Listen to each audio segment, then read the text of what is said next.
Hey guys, welcome back to another video, man. Today, I will be predicting what the New Orleans Saints will do in the 2026 offseason. To get ready for the 2026 season, let's go. So starting off, I got a couple stuff. I don't think Demario Davis will be back with the Saints, unfortunately. He's obviously not retiring. I just don't think he's going to come back. And the same thing with Cameron Jordan. Look, I want both of those guys back, but I think Cam Jordan, I just don't think the timeline of the Saints fit him. And look, I love Cam Jordan, but I think they're going to both try to go chase Lombardi, which they deserve to. And I also have the Saints releasing two guys to clean up some cap space. First guy, a lot of people might not like this, but I have the New Orleans Saints releasing running back Alvin Kamara. I think, his time's up. I think Kellen Moore and the Saints are going to want to go in a different direction at running back. And I think it comes at a cost with releasing Kamara. You got Kendra Miller. You got Devin Neal. You got Audric Estime. And you might bring somebody else in. So I don't think having, your resources tied up in Alvin Kamara is going to be that smart. And I have them releasing wide receiver Elijah Cooks. He's just here for depth. I just don't think. Well, guys, I got to get some. Now, in free agency, I have the Saints signing 5 guys. So the first one that we're going to get to is currently a cornerback for the Cincinnati Bengals. I have them signing Cam Taylor-Britt to a 3-year, $38 million deal, rounded up to $40 million. I think, this addition would be nice. Cam Taylor-Britt in his 4 years with the Bengals, 2022, 41 combined tackles, 14 assists. 2023 with the Bengals had 40 combined tackles, 10 assists, 4 interceptions for 65 yards and a touchdown. 2024 with the Bengals, 58 combined tackles, 19 assists, half a sack, 3 interceptions for 79 yards and a touchdown. And this past season with the Bengals, 12 combined tackles, 9 assists. And yeah, I think this would be a much needed thing. I unfortunately do think Alontae Taylor's probably going to go somewhere else. So you sign Cam Taylor-Britt, who might be a little bit better than Taylor. I think right now I would probably have Taylor over Britt, but Cam Taylor-Britt is not a bad addition. He's not a number 1 corner, but we don't need him to be. He's going to be in the cornerback room with Kool-Aid McKinstry, Quincy Riley, and etc. So I think bringing in Cam Taylor-Britt would be a good signing for this cornerback room. And plus, if you do keep Alontae Taylor, well, then there you go. You get Alontae Taylor and Cam Taylor-Britt. The next guy I got the New Orleans Saints signing is current Green Bay Packers wide receiver Romeo Doubs to a 3-year, $33 million deal. Romeo Doubs, in his 4 seasons with the Packers, starting in 2022, he had 42 receptions, 425 yards, 10.1 yards a catch. Longest reception was a 26-yard gain and had 3 touchdowns. Then 2023 with the Packers, 59 receptions, 674 yards, and 8 touchdowns. 2024 with the Packers, 46 receptions, 601 yards, and 4 touchdowns. And 2025 with the Packers, 55 receptions, 724 yards, and 6 touchdowns. This would be a great addition for the New Orleans Saints for the next 3 years because you give Tyler Shough another weapon. He has Chris Olave. He has Devon Vele. Dante Pettis he exists. Kevin Austin's cool. But he has nobody. After Chris Olave, Devon Vele, he cool. But after Chris Olave, he has nobody that's like a number 2 receiver. Devon Vele's good. But he's like a mid-tier number 3 receiver. But you sign Romeo Doubs, who can play at a high level, bring him to the receiving room with Chris Olave, with, what's his name? Devon Vele, with Kevin Austin, with Dante Pettis, and etc. I think he could have a good year next year and lead Tyler Shough, and help Tyler Shough have a good year. So I think Romeo Doubs will become a New Orleans Saint. Next guy I got the Saints signing is a current linebacker for the New England Patriots. He just played in the Super Bowl. It's Chad Muma. Now, he was on the Jaguars for 3 seasons, 2022 to 2024, where in 2022 with the Jaguars, he racked up 32 combined tackles, 19 assists, 1.5 sacks. 2023 with the Jaguars, 8 combined tackles, 7 assists. 2024 with the Jaguars, 13 combined tackles, 20 assists. And then in 2025, he played on the Colts and the Patriots. Most recently with the Patriots. Yeah, he even played he even made a tackle yesterday.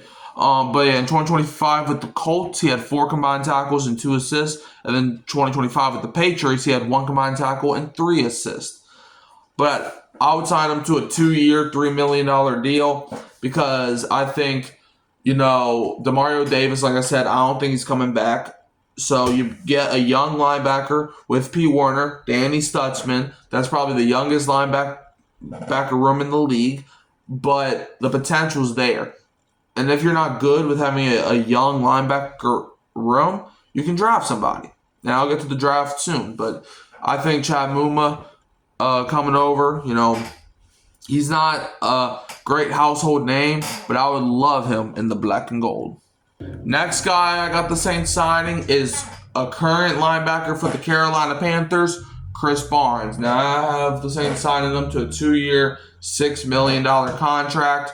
Chris Barnes played on the Packers for 3 seasons from 2020 to 2022. Then he played on the Cardinals for 2 seasons from 2023 to 2024. And he was just recently on Carolina Panthers in 2025.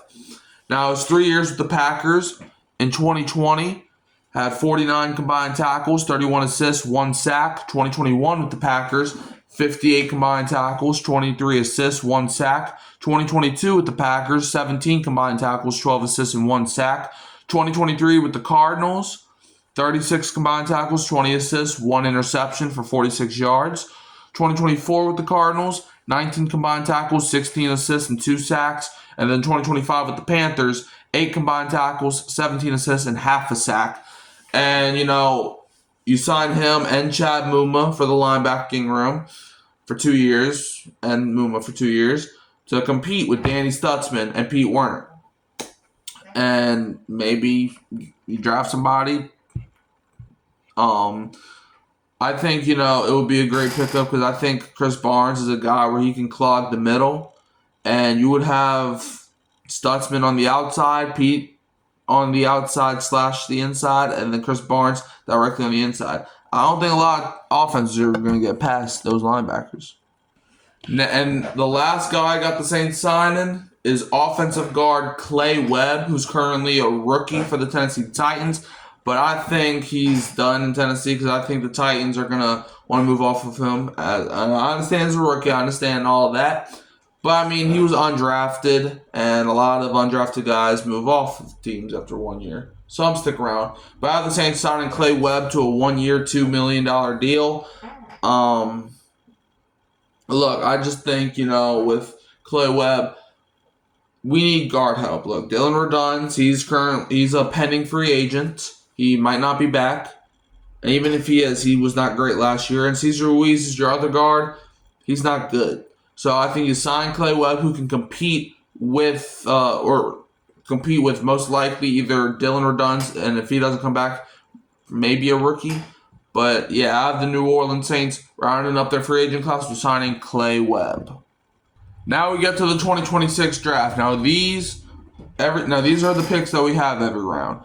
We have the 8th overall pick in the first round. Well, in the first round, we have 1 first-round pick, we have 1 second, and 1 third. But in the 4th round, this is where it gets enticing.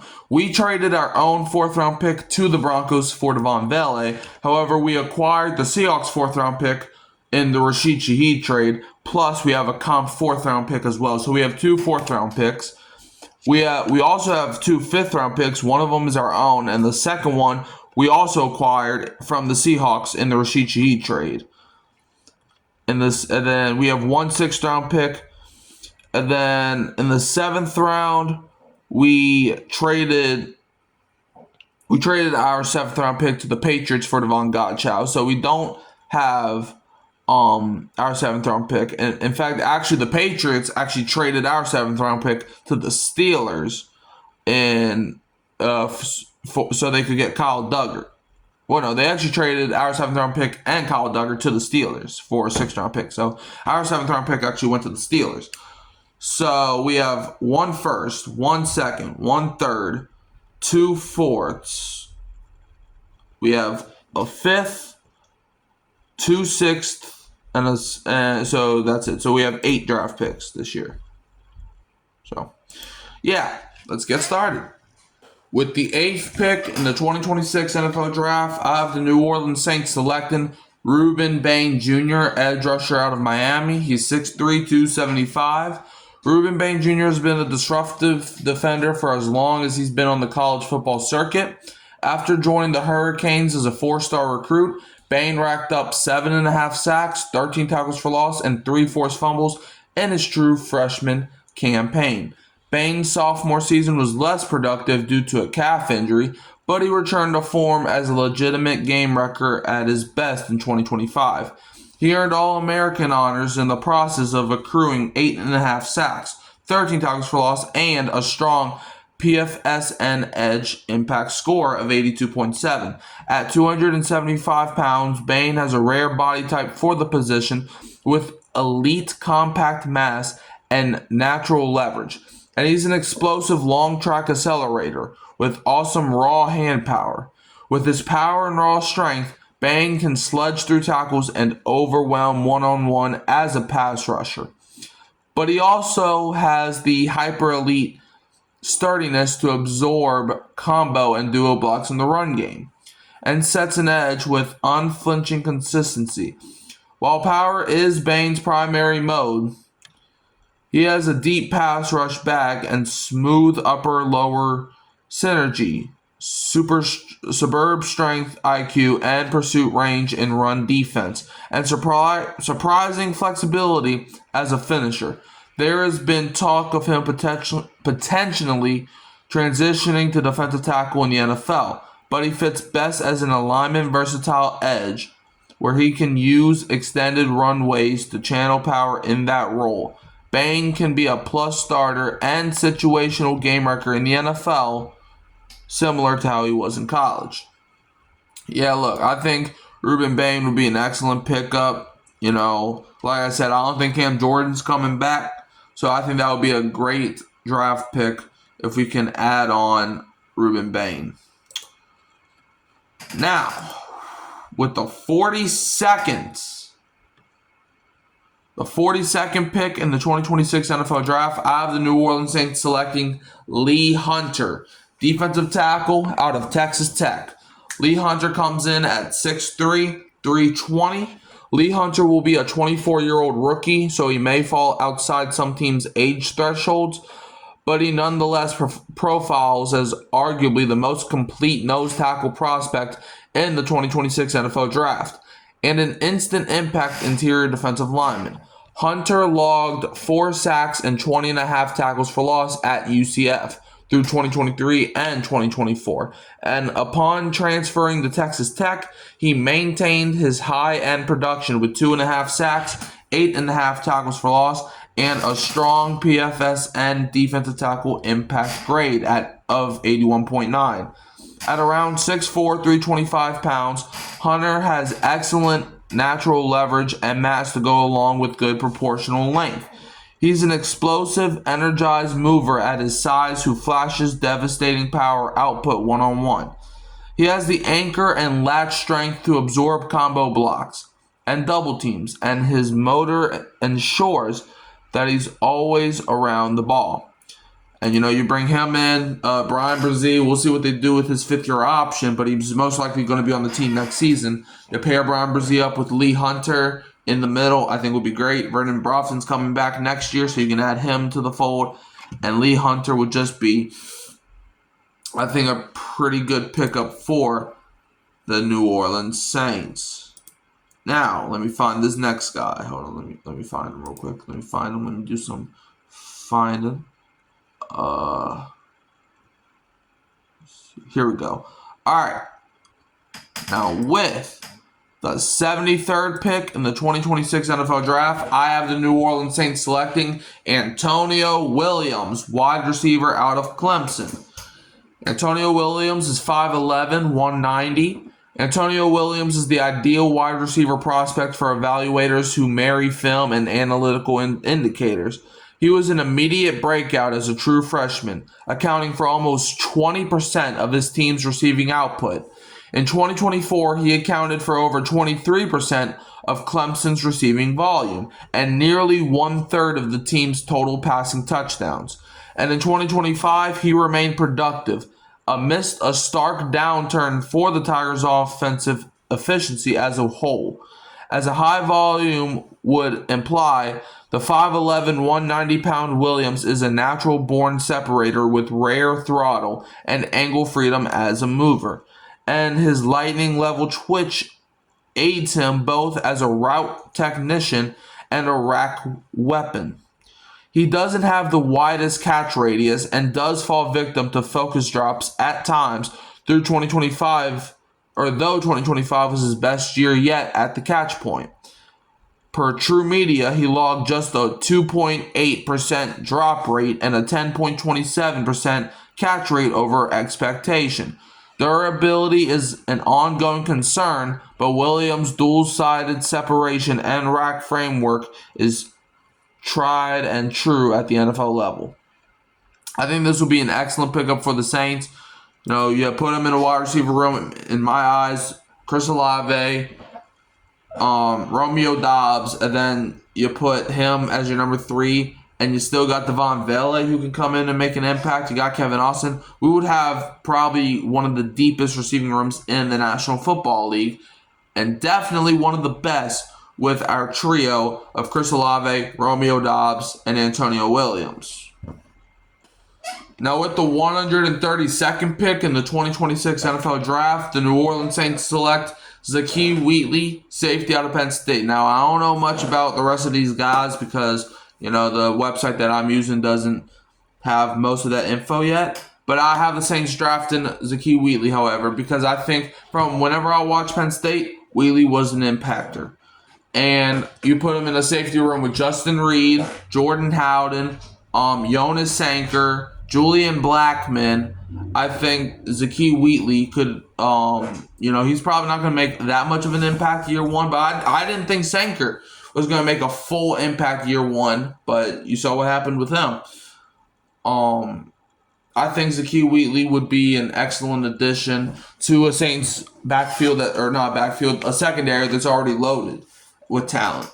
We'll see what happens there. But yeah, I think the Saints take Zakee Wheatley at pick 132. Now, with the 136th pick, now this might be a little controversial, but hear me out. I have the New Orleans Saints, maybe surprising some people, but I have them selecting Carson Beck, quarterback out of Miami. Now, hear me out. The reason I don't think Tyler Shuck is going to be replaced, and I understand Spencer Rattler is probably the best backup quarterback you can have. However, if you draft a quarterback, that's going to put a spark under Tyler Shuck. He's going to make sure he's performing at a high level. And Spencer Rattler, what if Rattler doesn't work out? What if Shuck doesn't work out? Well, then you draft Carson Beck, and he's got to work out. So, yeah, I have the Saints taking Carson Beck. Now let's get into the scouting report because they have one for Carson Beck. Carson Beck, who's 6'4", 220. Carson Beck was a QB1 candidate entering the 2025 NFL draft cycle. His 2024 campaign was reasonably productive, and Georgia still went 11-2 under his watch. But a notable regression in accuracy and decision-making led Beck to return to school and transfer to Miami for his final season. In his final season, Beck helped lead Miami to a national championship appearance, but his stock remains tempered. He had surgery to repair the UCL in his right arm after the 2025 season, and his arm simply hasn't been the same since. Arm strength was once a positive of Beck's profile, but it is now a weakness, and it places a great limitation on his outlook. He has the processing ability and check down awareness to be a quality backup, but even as an exclusive pocket passer, he can experience bouts of inaccuracy and arm arrogance that induce purely a day 3 prospect. Beck's experience underlies his value as a QB2 in the NFL. Now, look, Carson Beck, I've had my concerns with him throughout college as well, but I think he would be a good addition because, look, I understand, well, we already have our QB of the future, so why not use that pick to develop it? I understand.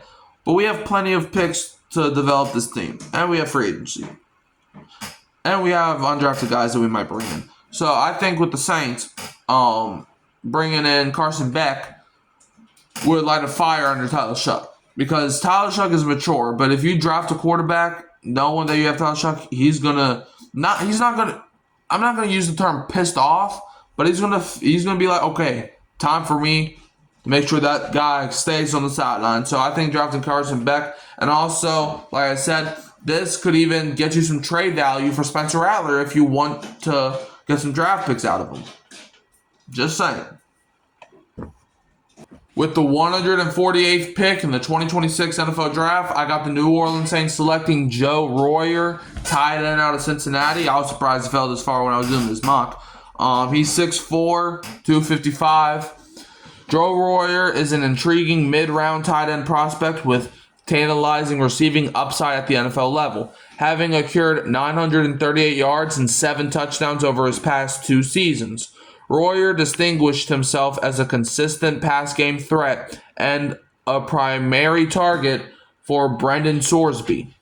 At around 6'4" and 255 pounds, Royer sports a dense and compact build with very good proportions.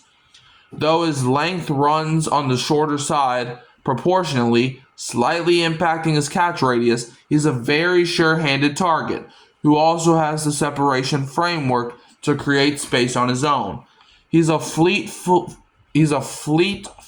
and fluid mover leading into stems.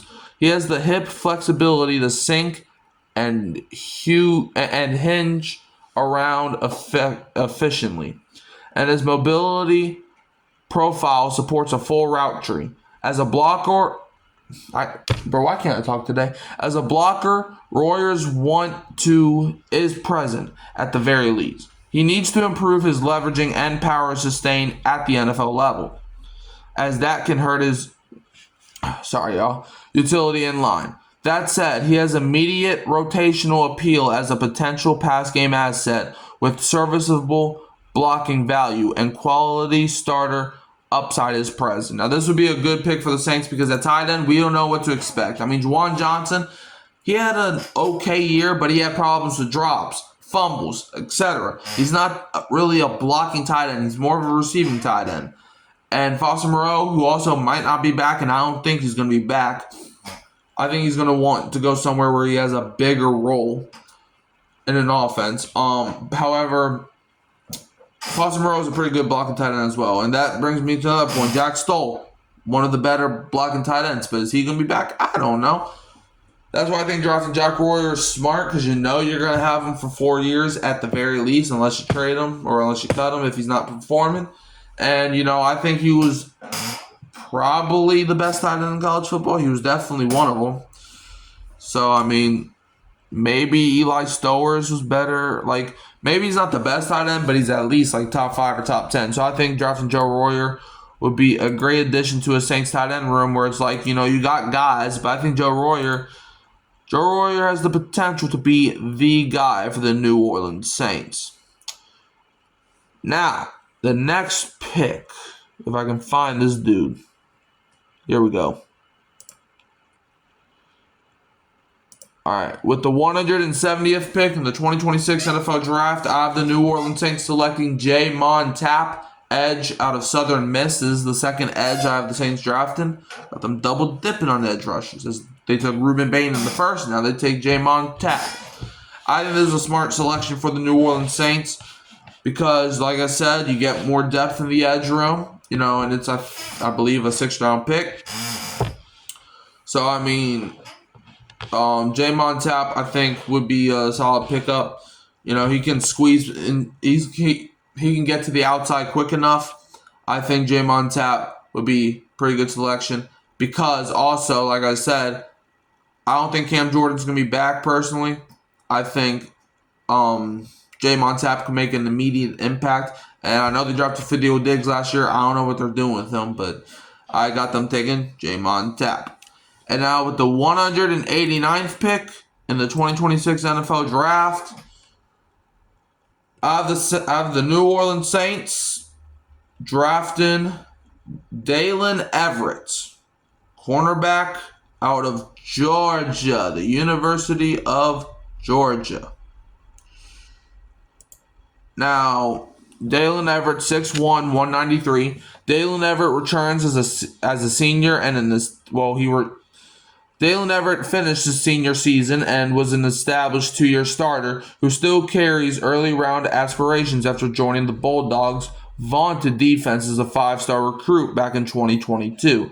Everett's first season as a starter was up and down, but his potential nonetheless popped off the screen, and his 2024 campaign was a step in the right direction.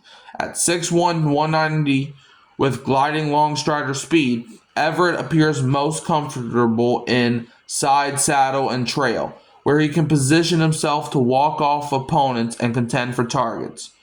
He flourished as a playmaker and turnover generator with 3 interceptions in 2024, but he still needs to iron out inconsistencies, reducing over-top comeback routes and getting off blocks in the run game for zone-heavy NFL schemes.